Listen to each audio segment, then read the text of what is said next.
Arianjo. Kay Kuya Harold. Nasaan na si Kuya Harold? Ayun. Welcome po sa ating iglesia.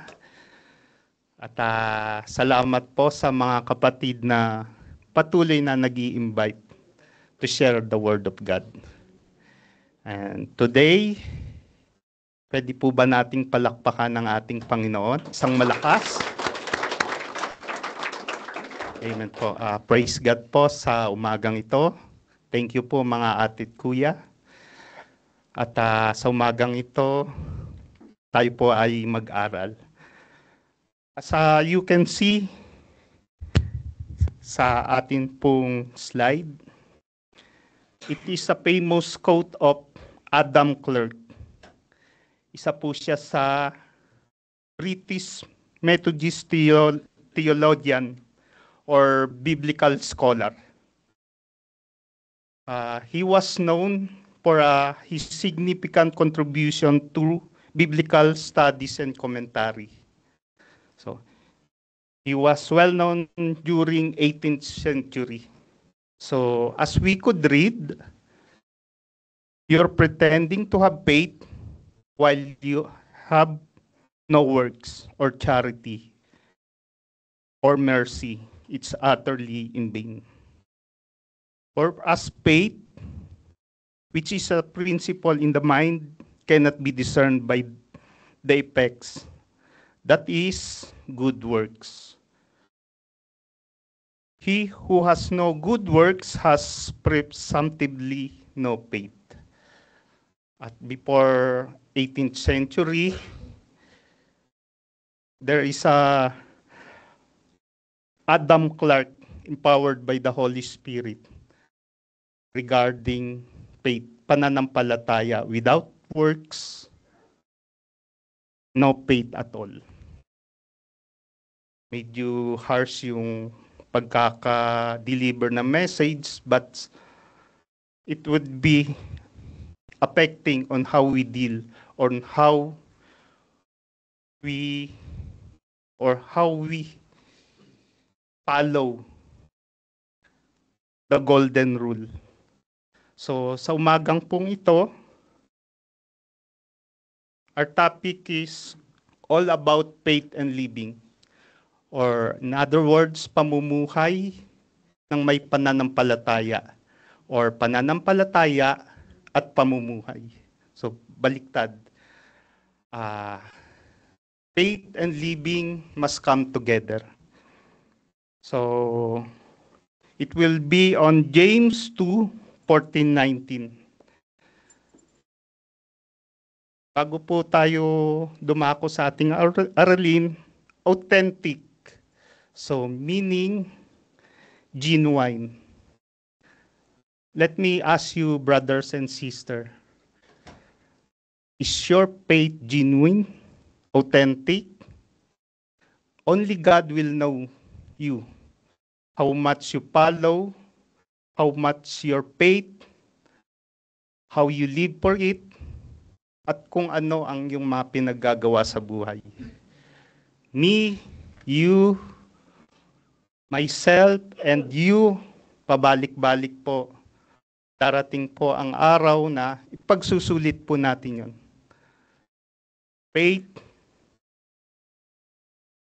pananampalataya, pamumuhay, magkasama po yon. So, authentic, this is a word used to describe something genuine.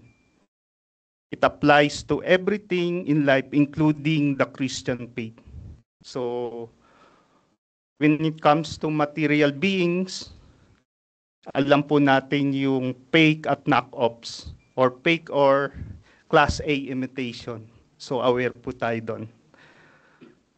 Sabi nga po ng ating Panginoong Jesus, by their fruit you shall know them.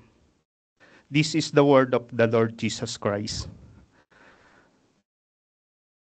Himself served to remind us of the characteristic through the genuine Christian faith. Faith is not only some doctrine to be believed or some lesson to be studied. Faith is meant to be lived and practiced in our daily lives. Mahalaga po ang pagsunod po natin sa pang-araw-araw nating buhay. Sa bawat segundo po ng ating buhay. The just shall live by faith is how another apostle would describe it, Apostle James. So yung ating pong pag-aaralan today from the book of James, from the Apostle of James.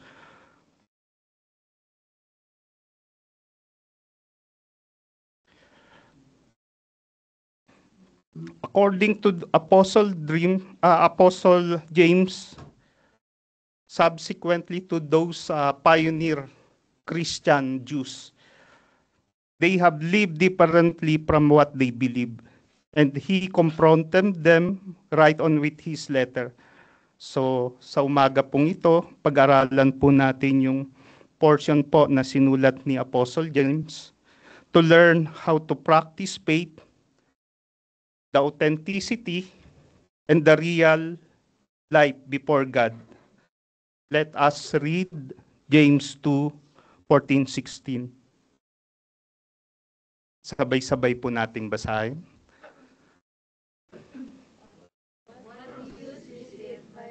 Brothers and sisters, if some but he has no works, and that faith save him. If a brother or sister is without clothing and in need of daily food, and one of you says to them, go in peace, be warmed and be filled, yet you do not give them what is necessary for their body, what use is that? In the same way, faith also, if it has no works, is dead, being by itself. But someone may not say, you have faith and I have works. Show me your faith without the works, and I will show you my faith by my works. You believe that God is one. You do well. The demons also believe and shudder. Amen po. Purihin po ang ating Panginoon. Bago po tayo muli mag-aral, samahan niyo po ako sa isang maiksing panalangin. Let's pray. Heavenly Father, we thank you, we praise you, we honor you, Father God, sa umagang ito. Salamat pong muli sa pagkakataon na muli po ay nagkatipon-tipon ng iyong mga anak upang makinig ng iyong salita. Salamat po sa umagang ito. Salamat po sa mga kapatid na handa pong sumunod at makinig ng iyong salita. We ask, Father God, by the presence of the Holy Spirit, na i-ministered po ang mga aral na maihahayag po sa umagang ito. Empowered me, Father God, let the Holy Spirit ministered po ang iyong mga salita, maging pamantayan po namin ito sa aming pananampalataya at pagsunod po sa inyo sa pangalan po ng aming Panginoong Hesus. Patuloy pong maghari ang iyong kalooban dito sa lupa. Kayo po ang maghari sa bawat puso't isipan. At sa mga kapatid po na narito ngayon na handang makinig, open our minds, Father God. Open our eyes. Open our heart. At itanim niyo po ang iyong mga salita. Kung ano man po ang mga distraction, mawala po yung aming focus. Patuloy po namin itong dinudulog sa inyo na alisin po sa pangalan ng aming Panginoong Hesus. Tulungan po kami, bigyan ng pakinig at maisagawa po namin ang mga bagay na ito. At muli po, Diyos Ama, maraming salamat po sa pangalan ng aming Panginoong Hesus at sa gabay po ng banal na Espiritu. Ito po ang nagkakaisa naming panalangin. Amen and amen. So, this morning, mga kapatid, a question po. What exactly distinguishes true faith and pure faith? True and pure faith. So, pag-aaralan po natin yan. Number 1 po is pure faith is live. Mababasa po natin sa James 2, 14, verse 19. Through the letters of James, Apostle James addresses 12 tribes, which refers to Jewish Christians scattered outside the Palestine. Noong mga panahon pong yon, nasa pananako po sila ng Roman Empire. It is a letter to remind them, to provide them encouragement, guidance, instruction on how to live with faith. Maraming panahon na yon, yung mga early Christians, namumuhay sila ng naaayon po sa kanilang kagustuhan. Taliwas na po sa inihayag ng ating Panginoong Hesus. May mga pagkakataon na sila mismo nag-aaway at nauuwi sa patayan. So, James reprimanded them, rebuked them na in spite of the trials, hardship, nung mga unang Christian, Jews, ipinangaral po at sinulat po ni Apostle James regarding po sa spiritual guidance at yung pananampalataya at pamumuhay. So mga ate at kuya, I humbly request na basahin niyo po ang kabuuan ng James. To continue po, genuine faith inures into godly works and deeds.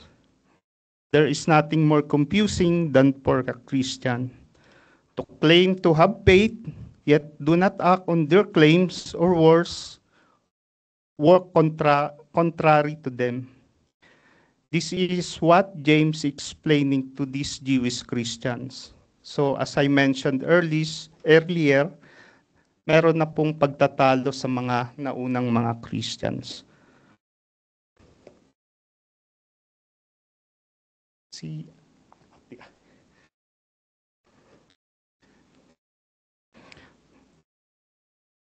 To continue po, James explaining to these Jewish Christians who were being enticed to these things contrary to the faith that they profess. May ginawa po si Apostle James ng 2 illustration to make his point. Unang puntos po, dead faith. This is the worthless word. Mababasa po natin yan sa James 14. James 2 verse 14. At sinasabi dito, starting to you brothers and sisters, what it is use if someone says he has faith, but he has no works? Can the faith save him? Malaking katanungan po. If a brother or sister is without clothing and in need of daily food, and then one of you says to them, go in peace, be warmed and be filled, yet you do not give them what is necessary for their body, what is the use of that? In the same way, faith also, it has no works, is dead, being by itself. Maliwanag po na yung point po na ini-illustrate po ni Apostle James, ano ang magiging gamit po nito kung may pananampalataya tayo? Do we have faith? Yes, we can surely say that. We have faith. But in returns, may mga gawa po ba tayo? Nakikita po ba sa buhay natin, being a Christian, na tayo po ay may works? As a remind po ni James, it comes together para sila pong mag-asawa. Faith plus work. Without works, no faith at all. So, he reminded constantly sa mga naunang Kristiyano, Christian Jews, na ang pananampalataya ay mahalaga na mayroong gawa. Hindi po usual ang mga panahon na yon na yung homeless po at that time. Marami pong nanlilimos, marami pong nanghihingi ng pagkain, especially during the bitter cold of winters in Jerusalem. Jerusalem, place po yon ng medyo mataas, yung climate po malamig, especially this coming winter. Ngayon po, nagsisimula ng magyelo.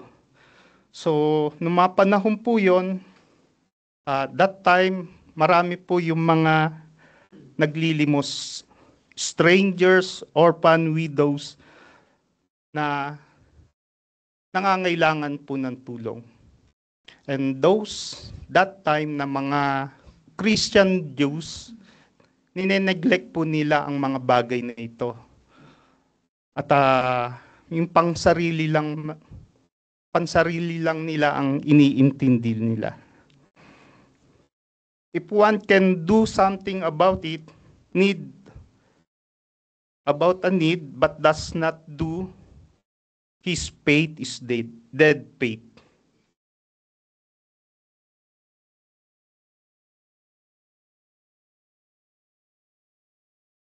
Second thing, dead faith is worthless doctrines and teaching. Mababasa din po natin yan sa verse 18 to 19. But someone may well say, you have faith and I have works. Show me your faith without the works, and I will show you my faith by the works. You believe that one God is one, you do well. The demons also believe and shudder. So, yung pangalawang pinopoint out po ni Apostle James is, you believe in one God. Contrary those sa mga unang Christian that time, Christian Jews.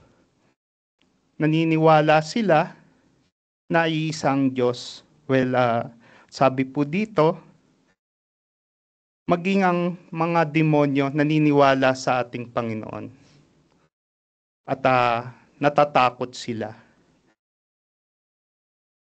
Ipinakita po rito ni Apostle James na kung paano ni-rebuke niya yung mga unang Christians na, yes, may pananampalataya ako.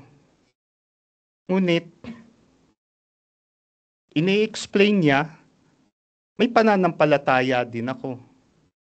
But may works ka, may gawa ka, meron din akong gawa. Ay pananampalataya ba naka-refer sa ating Panginoon? Or naka-refer po sa iisang Diyos? At that time po, ang mga naunang Christian Jews, they believe in one God. At there is one God in Shema.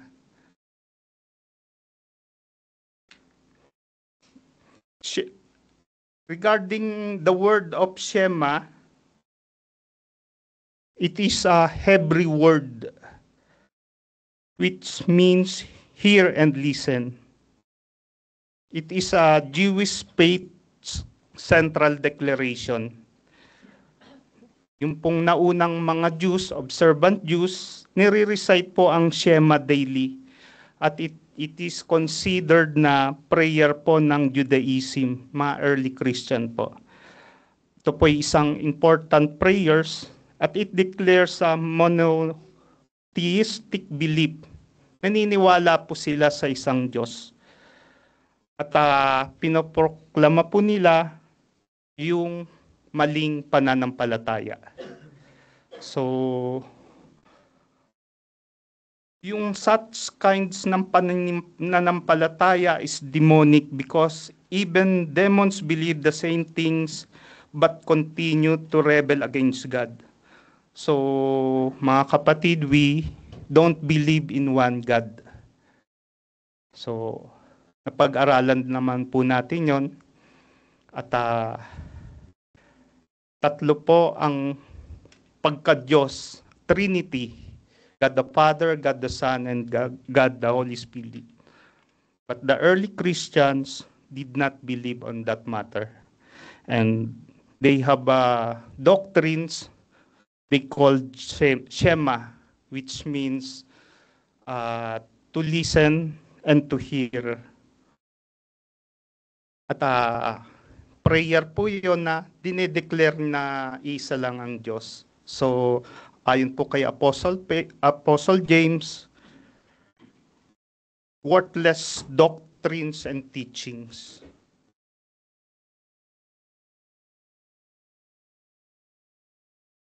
True faith is seen in how we live.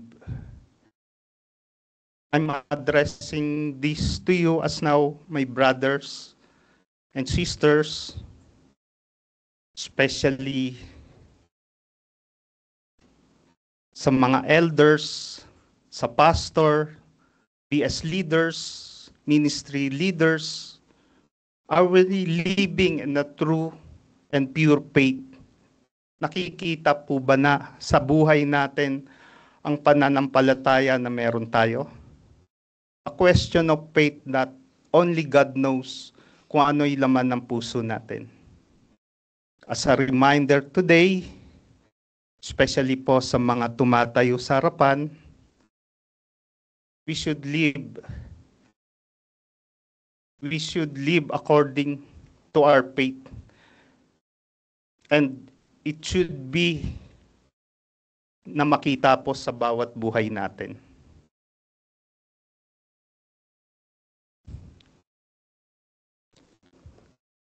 Second po, pure faith does not deny.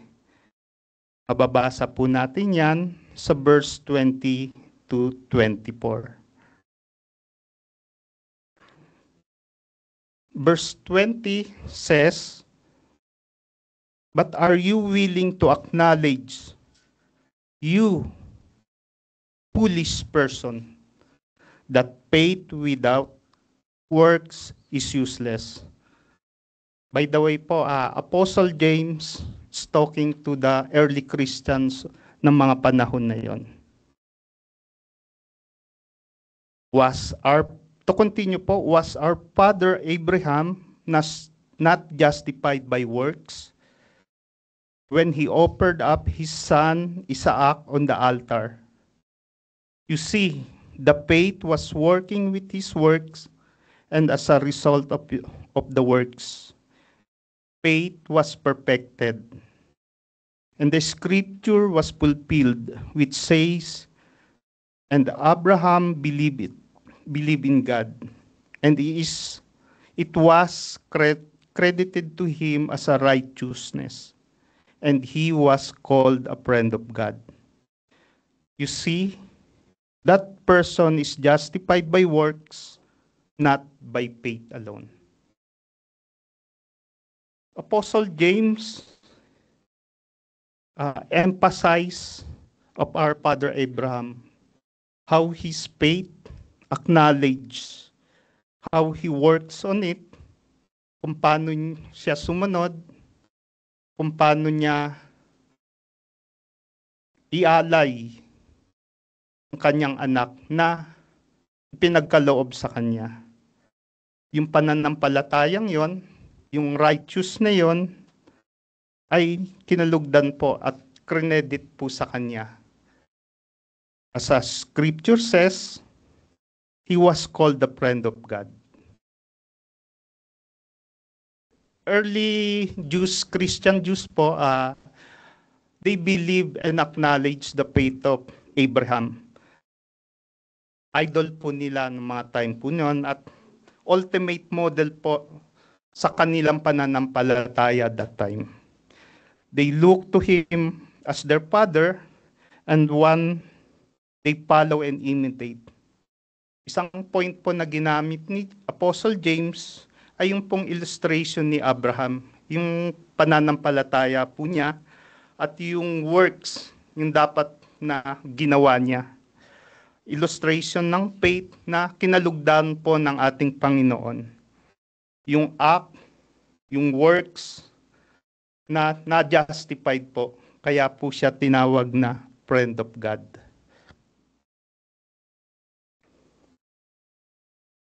Ano pong uri ng pananampalataya meron si Abraham? Number 1 po, he was willing, as I mentioned earlier, to offer to Yahweh even his only son who had been promised. Kaya po ba nating isakripisyo ang ating pamilya para sa ating Panginoon? Parang mahirap ata yun. Pangalawa po, he was willing to carry out what he believed in. And this was the kind that made him righteous before the Lord. Tanong po ulit, kaya ba natin bitawan ang lahat ng bagay para sa ating Panginoon? Para sumunod sa Kanya? And the third, this faith in God is not just in what God gives, therefore. He is willing to obey God at all times. Awa na emphasis po yung last sentence. He is willing to obey God of all times. Are you willing to obey at all times, mga kapatid, mga atit kuya? Sa gawain sa Panginoon, sa paglilingkod, sa ating mga tithes and offering, sa ating mga quiet moments? Are we willing to sacrifice yung mga lahat ng mga bagay na meron tayo for the sake of our Lord Jesus Christ? Just remember, our team says, we are the light bearers. Nakikita ba sa atin ang ilaw? Makikita ba ang tanong, a big question mark to everyone? Are we willing to sacrifice everything to have faith and works for our salvation? Sabi nga, yung I always mention, gusto kong bumait pero di ko magawa. Mahirap mga atit kuya. It's very hard. But by the grace of God, if we will seek God in our heart, nothing is impossible. We can do it. Amen? Amen. True faith and pure faith is seen in how we live. Again, reminder po mga atit kuya, sa mga workers, sa mga attendees, sa mga Amen Ministry, sa newly invites, God has a lot of promises, and we are entitled for that one. So, nasa sa atin po yun kung i-claim po natin ang mga promises na yun. Paano tayo ipagkakaloob yung mga bagay na yon kung wala tayong pananampalatayang tunay. So as a reminder po, true and pure faith is seen in how we live. So by fruits po makikita at makikita po kung ano ang pamumuhay po natin bilang Christian, being faith, true faith and pure faith with works. So, palaala po sa bawat isa.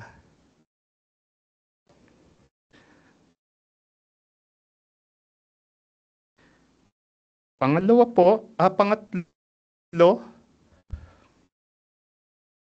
pure faith is ready to face difficulties and dangers. Babasa din naman po natin yan sa James verse 25, verse 26. Verse 25 says, "In the same way was Rahab the prostitute not justified by works, also when she received the messengers and sent them out by another way. For just as the body without the spirit is dead, so as faith without work is dead." Sino po nakakaalala or may knowledge po kay Rahab? Amen po. So, dealing po sa third arguments of James, it deals with the encompassing nature of faith which extends to Rahab. As you know, siguro po yung mga nakakakilala kay Rahab, she was a prostitute and non-Jew, but who nevertheless was saved because of her faith, which led her to expose herself to great risk. So I'm encouraging you mga ate at kuya to read the story of Rahab. So who is Rahab? A short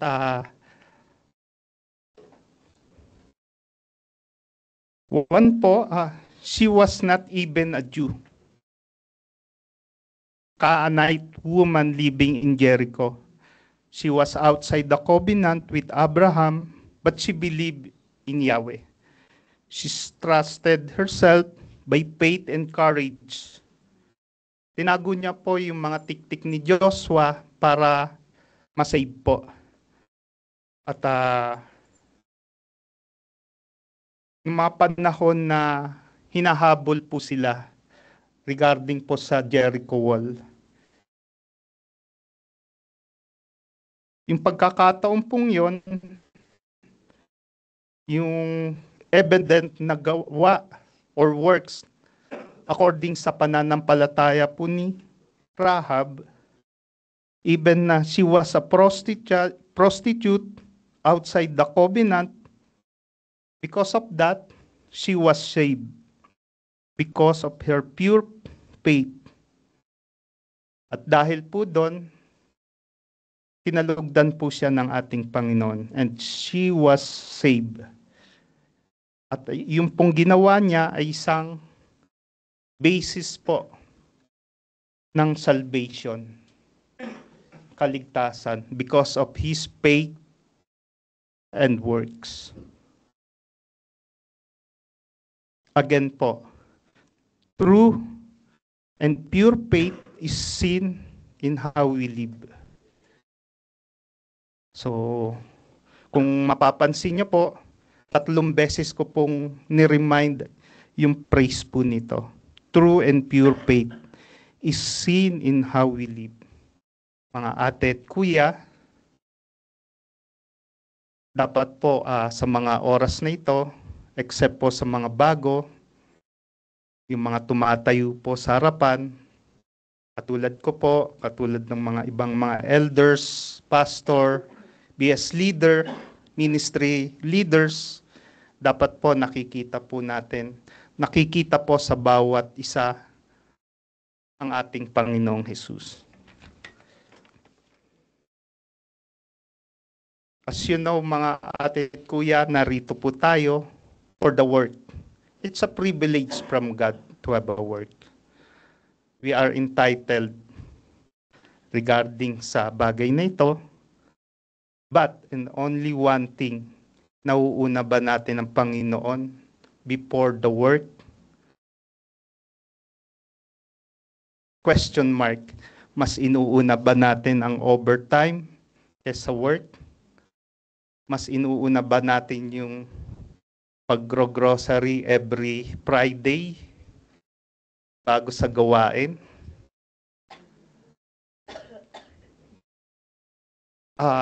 Masakit man sabihin mga atit kuya, everyone fails. Kahit ako po na tumatayo rito, isa po ako sa mga failure. But then, yung grace po ng Panginoon is ready po sa bawat isa. Unless otherwise, na makasunod po tayo. Second thing po, to remind again, as Ate Nel said, tapat po ba tayo sa ating mga ikapo, sa ating mga tinatangkilik? Kung mahal natin ang Panginoon, magbibigay tayo ng mas higit pa. Kung nagmamahal tayo, mas ibibigay natin yung nakikita nating mas mabuti, mas maganda para sa minamahal natin. Amen po ba tayo ron? Oo. Okay po. Secondly, sa mga matatagal na, maraming mga alam na po pagdating sa mga Bible verse. Ang tanong po, naipamumuhay po ba natin ang mga salitang yon? Sa mga kapatid po na nagpo-post, hindi ko dinidiscriminate yung mga bagay na yon. Nagre-reflect po ba sa bawat buhay po natin yung mga posting na po yun? So, masakit man sabihin, mga ate ko, baka mamaya, Kuya Boy, manda ka sa akin. Just a reminder po, mga ate at kuya. Nandito po tayo para po baguhin ang ating mga sarili. I admit, mga ate at kuya, isa po ako sa makasalanan. And I'm trying and strive hard na yung mga kasalanan yon ay maalis sa aking mga buhay, sa aking buhay. At ganun din po sa inyo, mga ate at kuya, to remind us yung ating pananampalataya.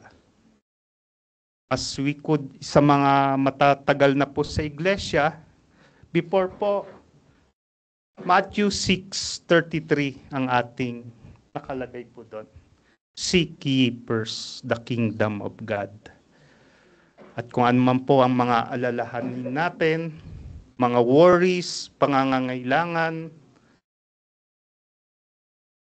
mga bagay na gumugulo sa ating isipan, try nyo pong isik ang ating Panginoon. And let assured you, ang mga pangako ng Panginoon ay pagkakaloob. Amen po ba tayo ron? Mahina ata. Napre-pressure na kayo, mga ate. Ako napre-pressure na kasi it reflects na yung mga bagay na ihinahayag ko po sa umagang ito. I myself po, nagkukulang din po para sa ating Panginoon.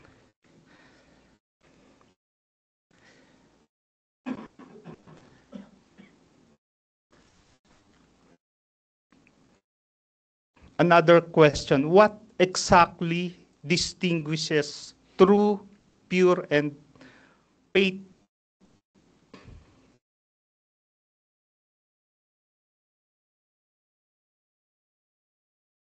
Una po, again, pure faith is lived. Dapat po may pamuhay po natin ang pananampalatayang meron tayo ngayon. Makita po sa atin yung gawa, makita po sa atin ang Panginoong Jesus. Pangalawa po, pure faith does not deny. Pananampalataya daw po ay hindi pinagkakait. Dapat may naka-ready po tayong gawa, especially those sa mga kapatid natin nangangailangan. Hindi po lahat na bless ng financially. At mayroon din pong mga kapatid na tapat-tapat lang po ang tinatangkilik dito. May pangangailangan po ang bawat isa, but God always na isusustain ang pangangailangan po ng bawat isa. Kung may kapatid po na nangangailangan, sapat po ang ating financial, pwede po natin silang tulungan. By heart, hindi po yung napilitan lang kasi para ka lang nagbigay ng may sama ng loob, which is not, hindi po nakakalugod sa ating Panginoon. At ang pangalawa po, yung pagbibigay na nasa kalooban po ng ating Panginoong Jesus. Yung cheerful giver. Yung walang ifs, kaya ka nagbigay o kaya kang tumulong or dahil na pressure ka lang.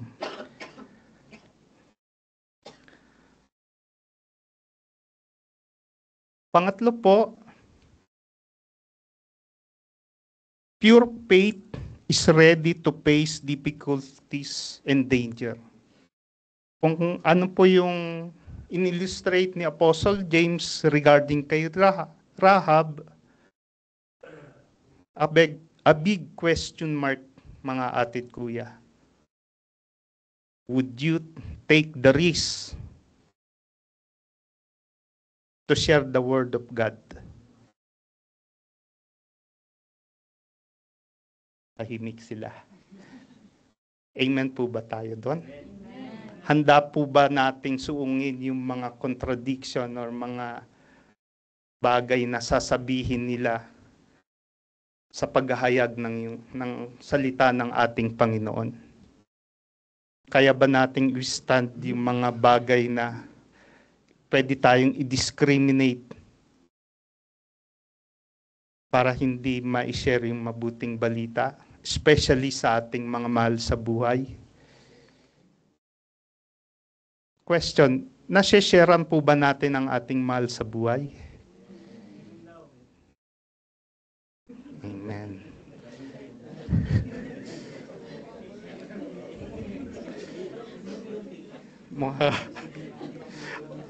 Question po, kaya ba nating ipagmayabang ang ating Panginoong Diyos? Amen po. Hindi po yung ating sarili na dapat ang ating Panginoon. Mostly po sa mga Christian, isa sa mga battleground po yan. Ego, pride, envy, lust. Yan po yung mga simpleng bagay na humihila po sa atin para sa Panginoon, para sa kanyang mga salita. So, be aware po tayo doon. Dapat po, handa po tayo, may paninindigan tayo na dapat unahin po natin ang ating Panginoon other than anything else.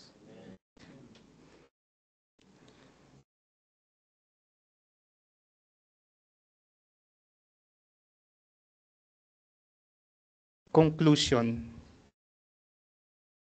Before po ako dumako sa conclusion, tanong po uli mga atit kuya. Dumadalo ba tayo sa gawain ng dahil sa ating Panginoon or na-invite lang tayo unaware na ang ating dinadaluan is pakikipagniig sa ating Panginoon?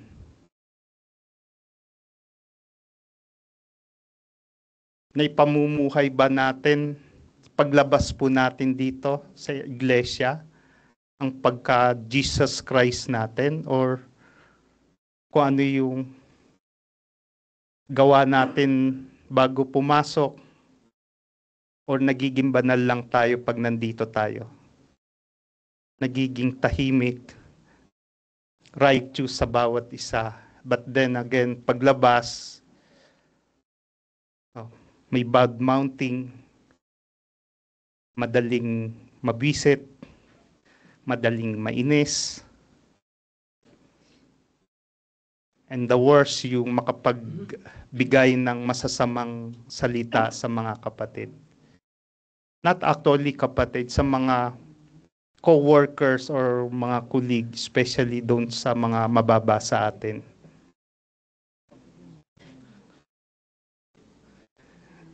Sa mga workers po, mga atit kuya, just a reminded po, We are not, hindi po tayo nandito to impress ang bawat isa.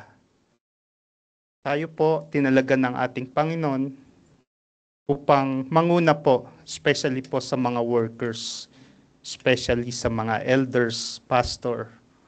To remind po, mabigat po ang accountability natin.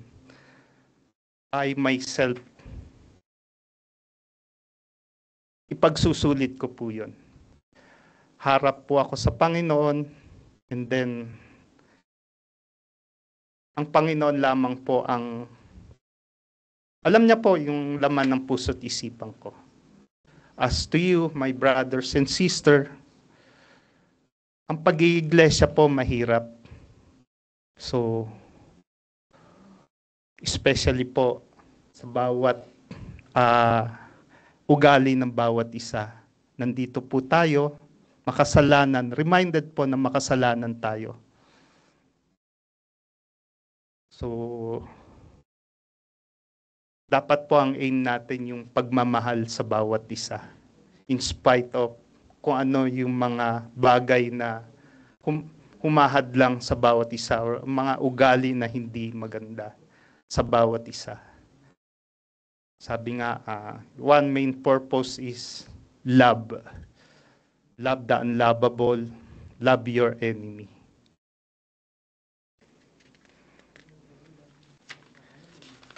And third po,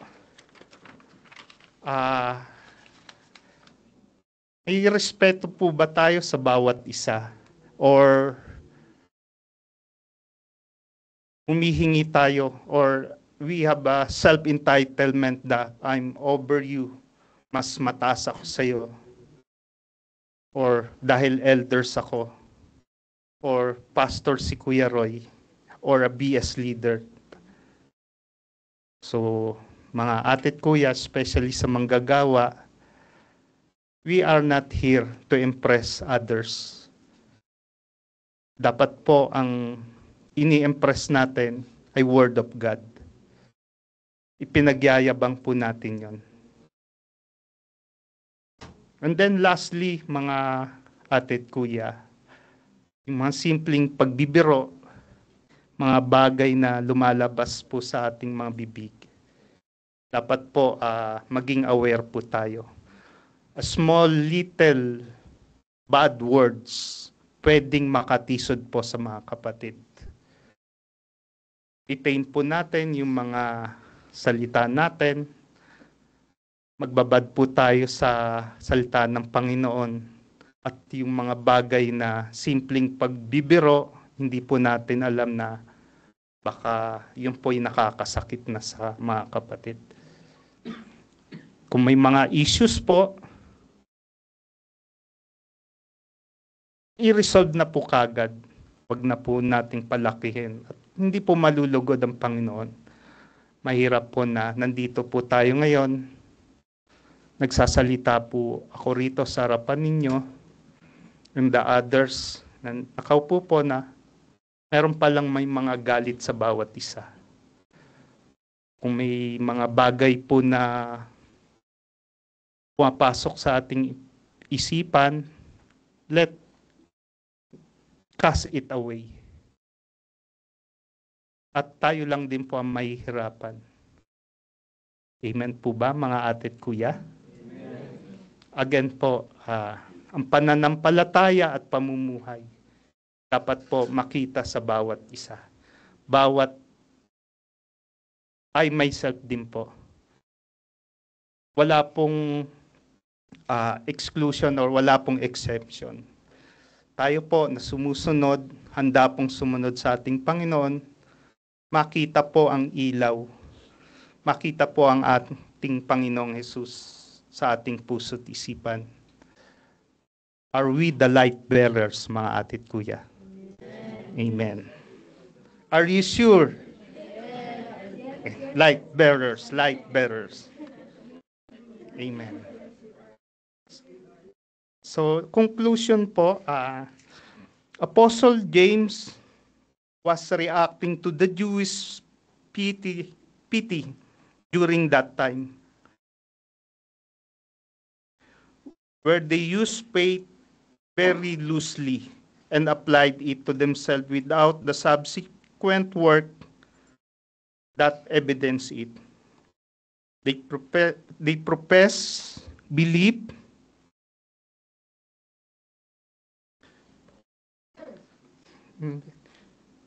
yet they did not care for the weak and the helpless. They propose faith, but their anger wanted to join in the rebellion that would drive them to sin and murder of others. As believer in the Lord Jesus, we are challenged to look at ourselves and examine critically whether we are doing and acting on the things that we are already believe. If we have been lacking in work and action pertaining to our faith, ask for forgiveness and begin to change now. There is only one kind of faith in the scripture, and that is the faith that results in works and deeds in our practice of life. So, brothers and sisters, we know na may kakulangan po tayo regarding po sa ating pananampalataya. Take time mga ate at kuya. Manalangin tayo. At kung meron po tayong discernment na yung mga bagay na yon ay maalis po sa atin, especially po sa mga kasalanan, pag-pray po natin yun na tayo po'y makasunod sa Kanya. And God will do the rest. Amen. Amen. Salamat po mga ate kuya.